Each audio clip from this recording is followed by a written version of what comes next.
Adyapiha deka Caitanya nama Adi-lila.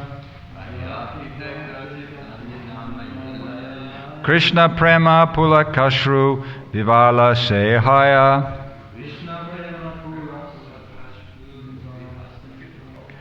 Adyapiha deka Caitanya nama Adi-lila. Krishna preme pulak kashru vivala sehaya.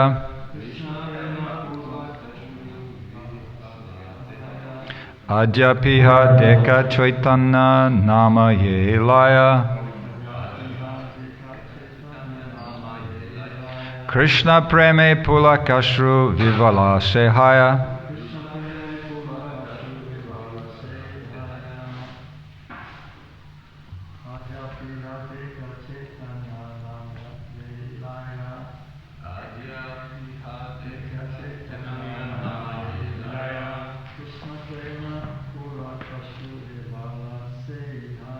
Krishna prema pulakashru vivala sehaya.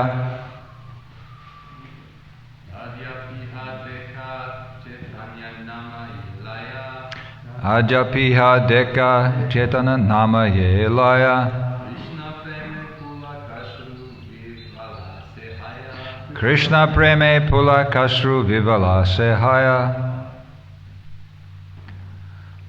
Adyapiha, even up to date.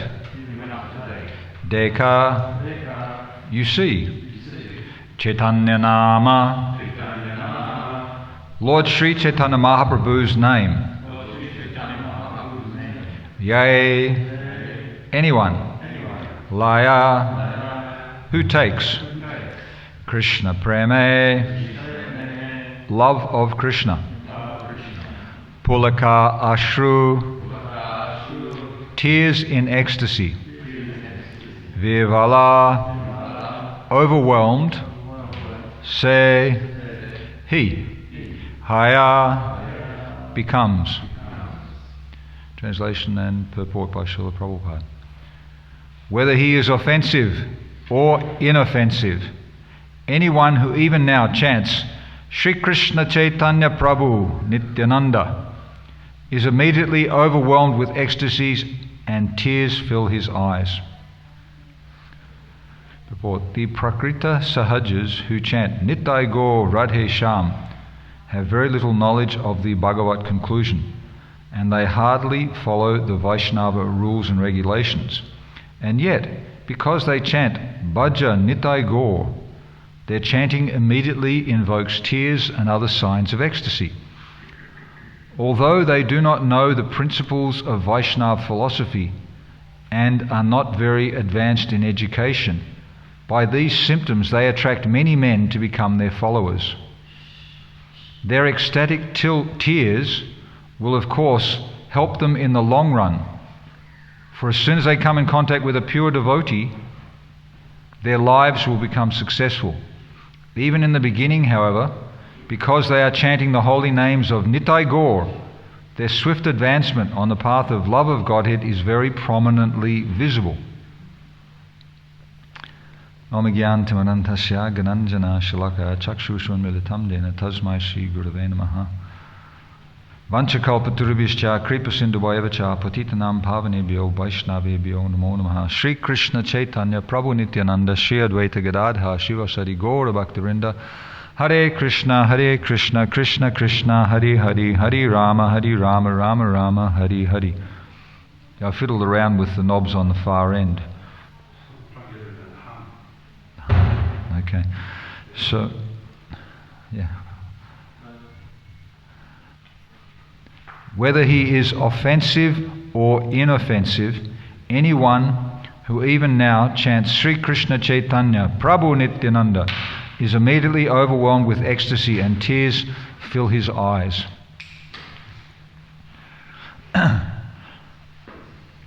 This is the potency of Lord Chaitanya's and his associates' names. When chanting the Hare Krishna mantra, one has to be considerate of offences. And 2 verses away from here, all these offences will be elaborated upon. So for now, we're just bathing in the mercy of Nitai Gaur. Nitai Gaur, without the Radhe Shyam part of the mantra. Sahajas. The purport, Prabhupada's purport starts off mentioning the Prakrita Sahajas. Sahaja means one who takes things cheaply. So, and Prakrita refers to one who is not very advanced. The Prakrita Sahajas. Prakrita, they can sometimes be called Prakrita Bhaktas or Kanishta, neophyte devotees. So, because somehow or other they've come in contact, or they have gained faith, or they have some appreciation of Vaishnava principles, of chanting the names of Nitai Gaur, then they get benefit. And they can be counted amongst the classification of Vaishnavas. They're Vaishnavas, Prakrita Sahajas, but then I saw another posting, Vaishnav Sahajas. And Prabhupada and his spiritual master, they made a comment that it's dangerous if some of their followers become deviated into this sahaja tendency.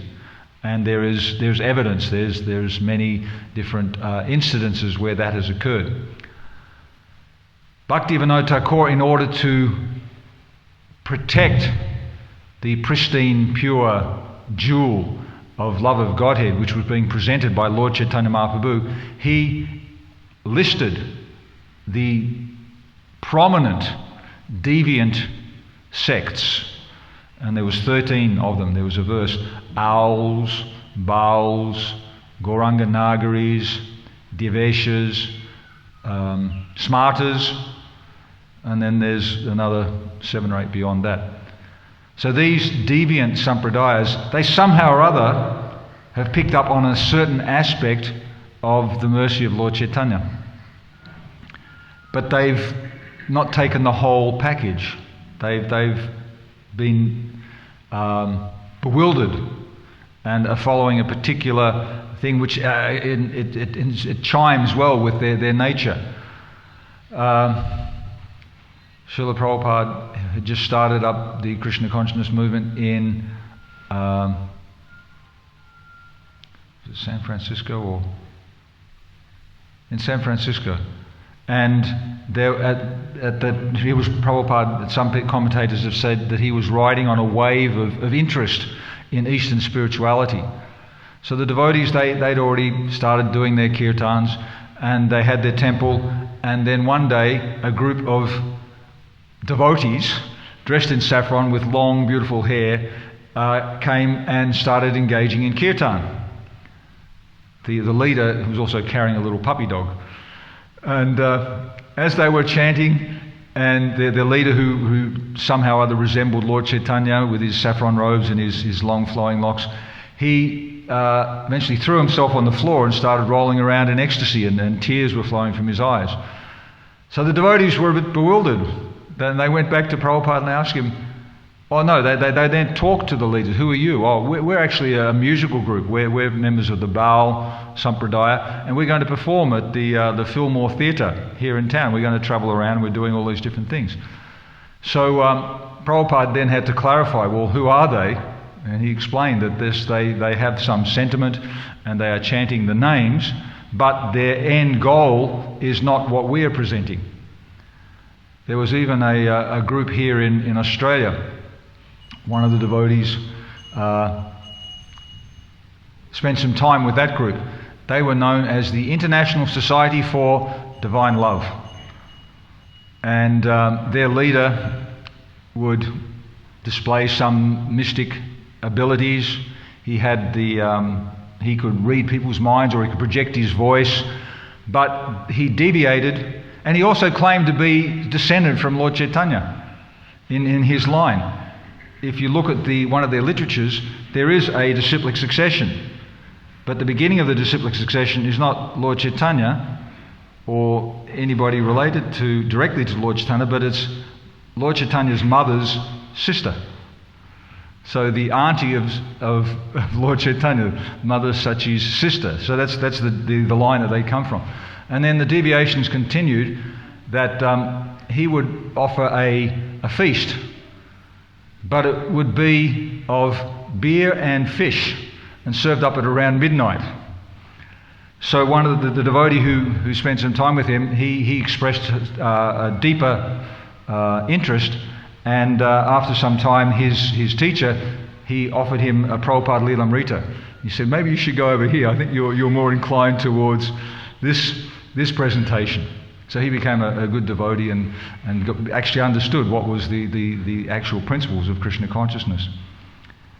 There was another group which was very prominent.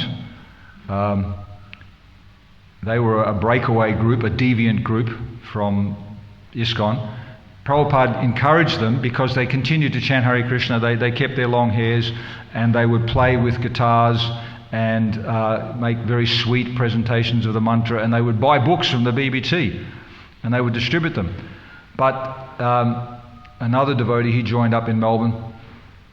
He joined up and he was just off the street, but he already knew all the prayers. But he decided that ISKCON was presenting a more solid example of what was described in some of the literatures which he was given.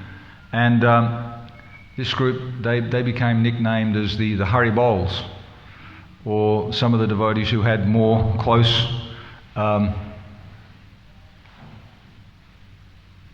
altercations with them, they gave them another name, more derogatory than that.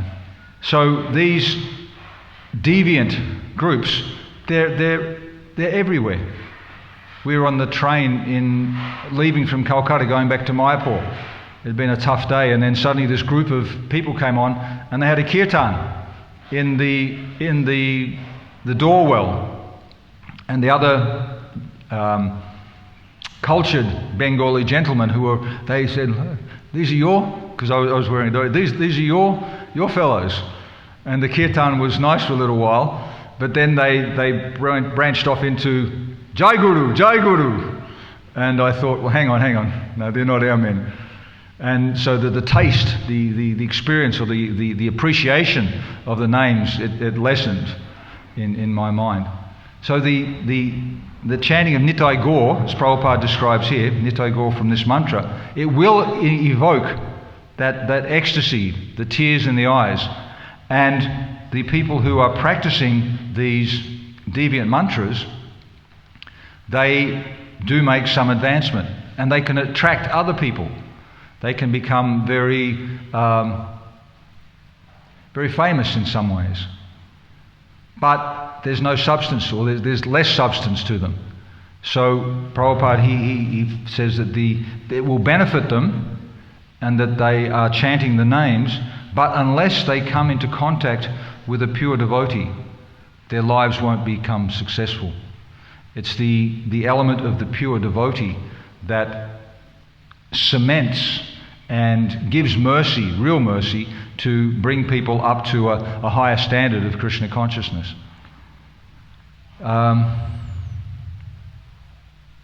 Vaishnava philosophy, they do not know the principles of Vaishnava philosophy, not very advanced in education. Sahaja cheap. They sometimes their arguments, if you present to them the arguments based on the scriptures, they say, well, books, we don't need to, we're self-realized. And it's a false claim. It's a false claim. Prabhupada, he would dismantle that argument. People are saying, okay, it's all one. Okay, you're saying, or you're speaking very high sentiments, but where's the realization to back up that sentiment? And devotees would then meet such people on the street who were propounding elevated levels of spiritual realization, and they would put their understanding to the test. Somebody was being offered a book, and they would say, I am knowing all this, and then my philosophy is like this. So the devotee would counter their philosophy, saying, okay, if you're saying it's all one, then everything is one. You have some money, you have a wallet. If your wallet is in my pocket or in your pocket, it's all one. So hand over your wallet. And one gentleman, he had quite a bit of money, and he was inspired like that, and he did. He handed over all of his money, and because he had to live up to his philosophy. He didn't want to get mud on his face. But a couple of hours later, he came back and he tapped the devotee on the shoulder and said, I just gave you all my money. I've got no money left for rent. Can you give me back $20? But he wasn't going to, he had to save face. He wasn't going to go against his philosophy.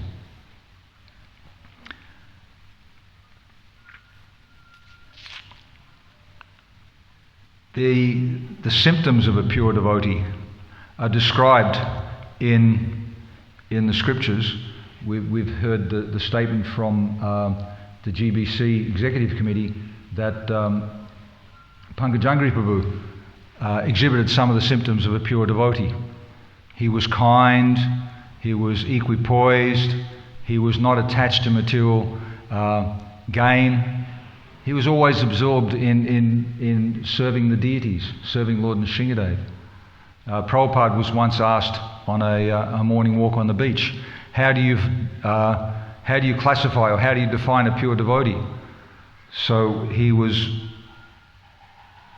stopped in front of all the devotees, he took his cane and he planted it into the sand and turned around and he proclaimed, a pure devotee is one who is 24 hours a day engaged in Krishna's service.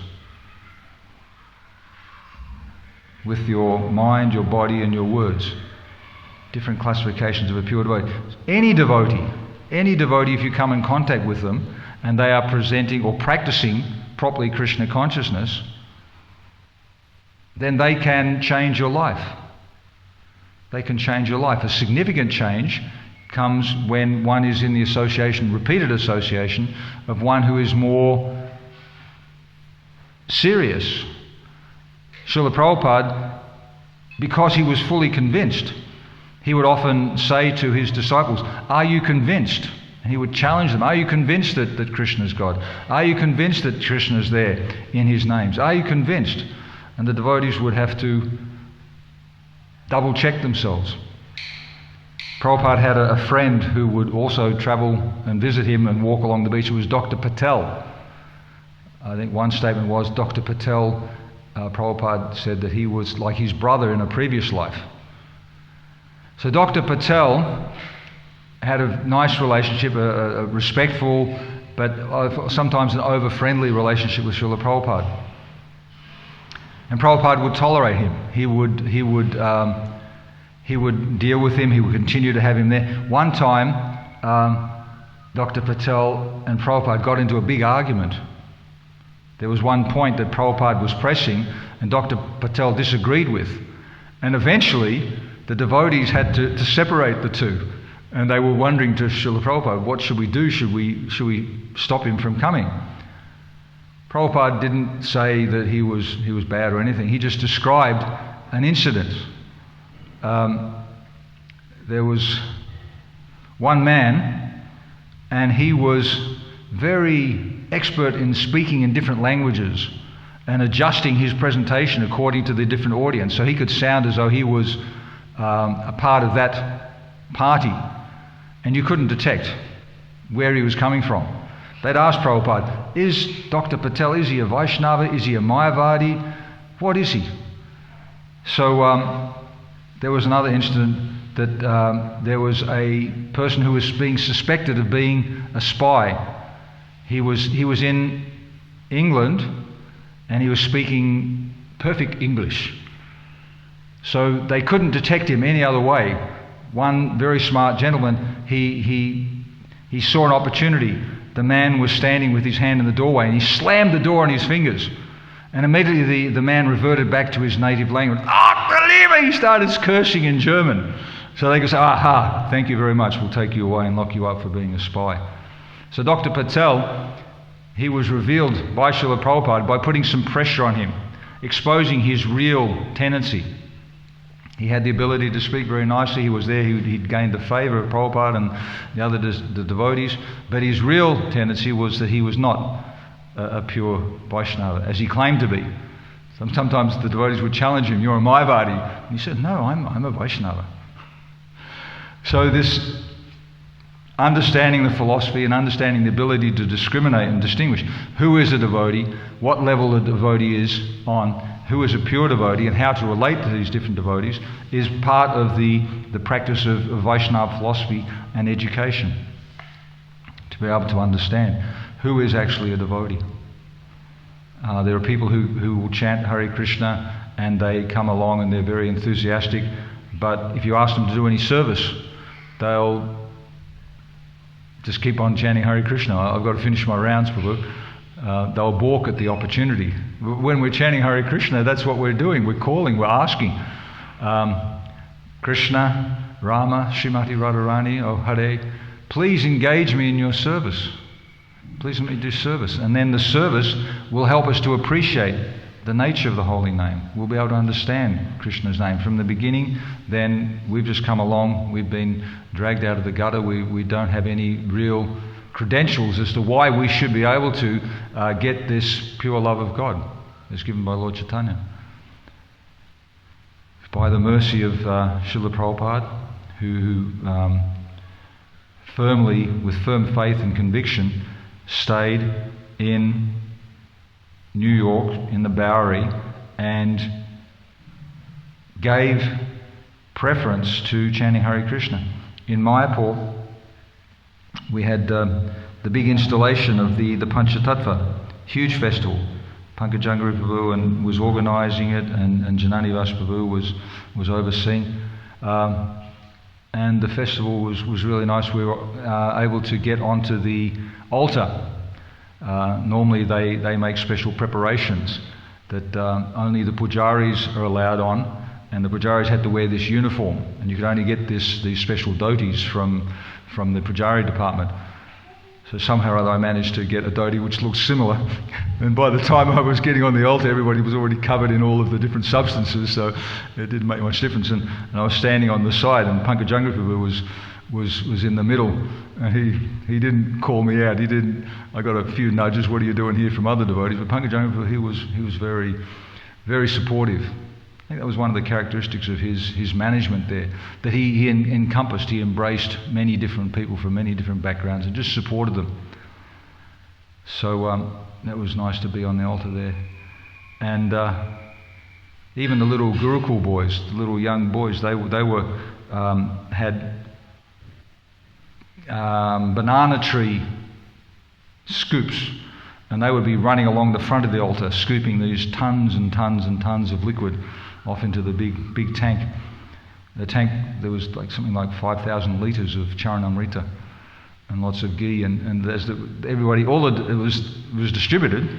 As it was getting to the bottom of the tank, one of the little boys went into the tank, and when he came out, he was covered from head to foot with big thick layers of ghee, passing up the buckets. It was very joyful festival.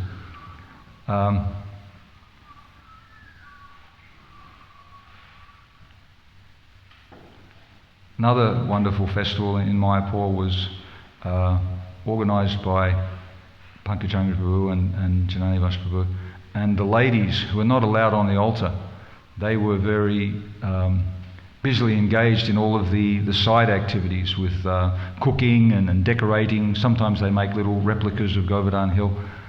So at the end of the festival, everybody was satisfied with the effort and the mood. Just in comparison, in Juhu, once we were there and they were doing an Abhishek. The Abhisheks in Mayapur are very kind, very respectful. In Juhu, there were big sannyasis and big leaders on the stage, and at one stage it was almost like a wrestling match to try and who was going to hold the Snana Patra to get all of the water bathing on. At Mayapur, in comparison, very, very cooperative mood. Even in Mayapur, which is in Bengal, the traditional festival is like a mob. Lots of enthusiasm, and the devotees are mobbing the altar.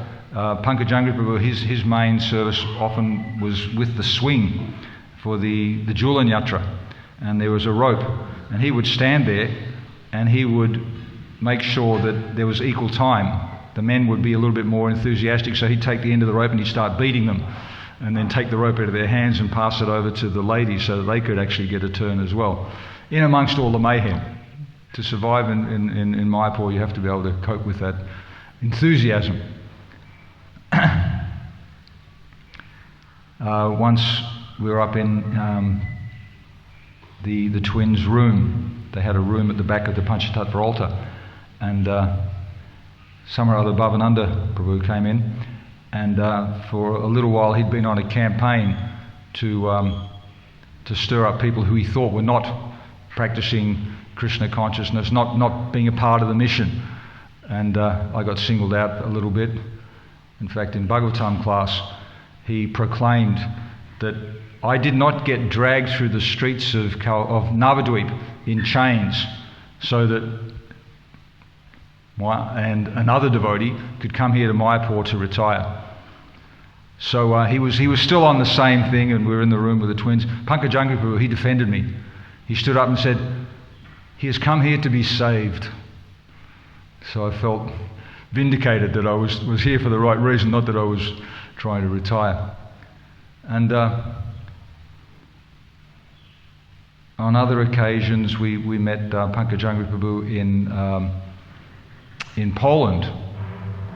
When sometimes they would go travelling, but they would always like to stay. Both the twins would like to stay in Mayapur.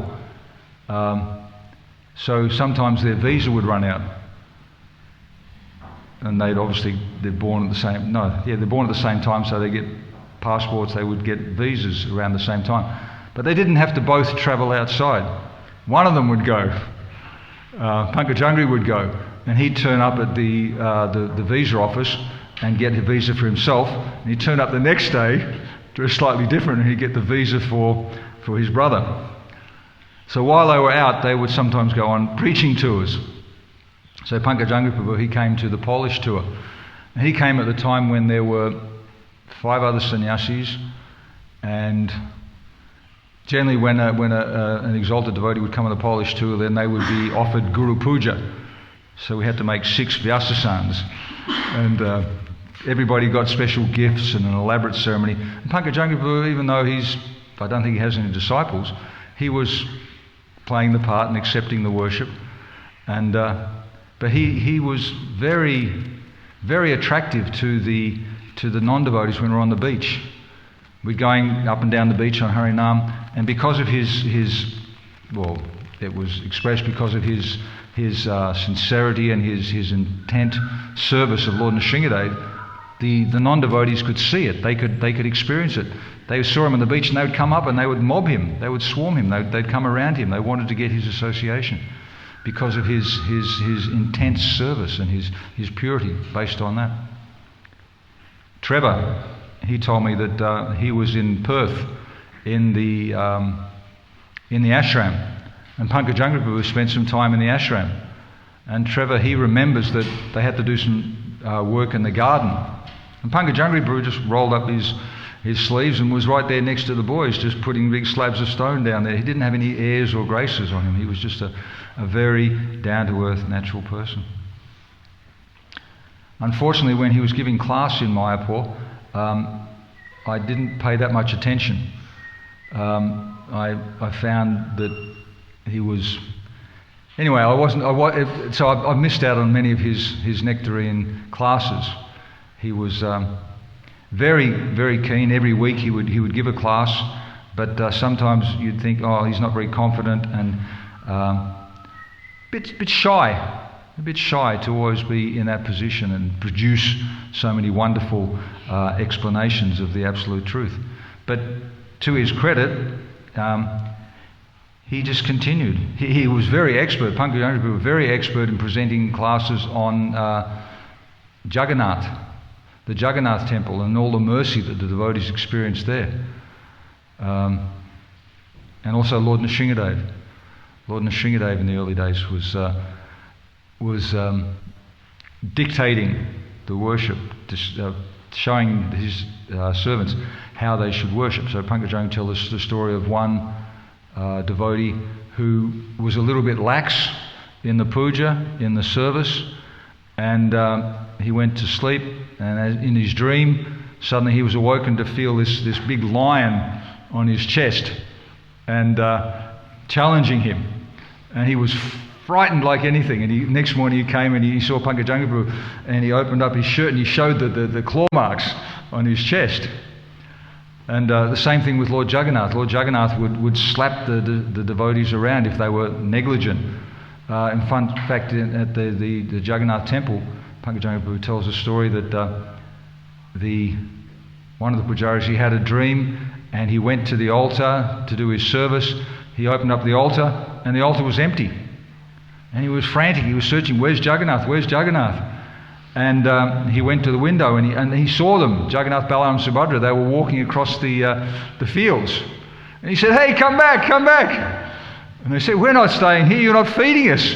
We're going to Radhamadhava to take prasad.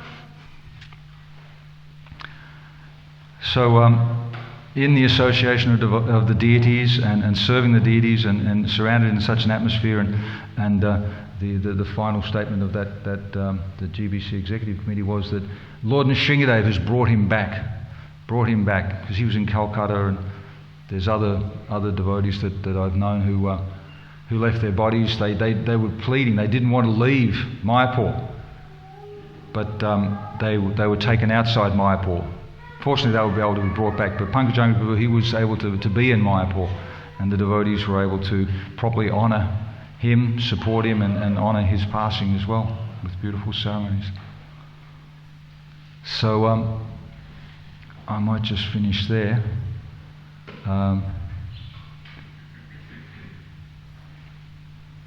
Whether he is offensive or inoffensive, anyone who even now chants Sri Krishna Chaitanya Prabhu Nityananda is immediately overwhelmed with ecstasy and tears fill his eyes. The next verse says, simply by talking of Nityananda Prabhu, one awakens his love for Krishna. Thus all his bodily limbs are agitated by ecstasy, and tears flow from his eyes like the waters of the Ganges. So, Nitai Gaur, Radesh, Nitai Gaur, Hare Krishna. Thank you very much. Hare Krishna. Srila Prabhupada ki jai.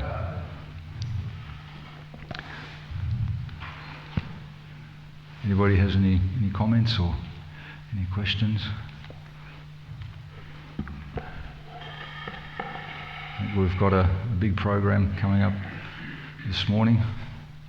Memorial, remembering Pankajanga Prabhu. So maybe we'll just leave it there. Prabhupada ki jai.